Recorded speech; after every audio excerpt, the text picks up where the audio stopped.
Telefonla tuvalete girme, babasilin çıxacaq. Məsələ telefonda deyil, tualetdə keçirdiyin vaxtdadır. Bax, girirsən tualetə, oturandan sonra telefonu götürürsən, saatlarla sosial mediada və yaxud da telefonun özündə vaxt keçirdirsən. Amma fərqində belə olmursan ki, oturaq vəziyyətdə o qədər qalmaq anusda təzyiqi çoxaldır və tədricən babasil, yəni hemoroid düyünlərin yaranmasına gətirib çıxardır. Bir müddətdən sonra tualetini edərkən ağrıların, narahatlıqların yarandığını hiss eləyəcəksən. Bu bir gündə yaranmır. Təbii ki, bu vərdişə davam etdikcə yaranır. Məsələ babasildə də deyil təkcə.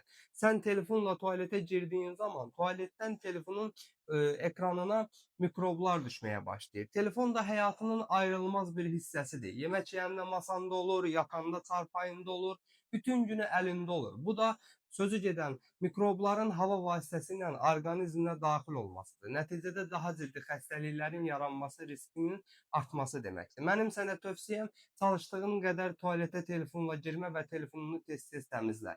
Bu videonu saatlarla tualetdə telefonla oynayan dostuna, qohumuna, tanışına at, göndər və məni mütləq takip et ki, sağlamlığının qeydinə qalan Əzzatın Baloğlanla hər zaman sağlam qalasan.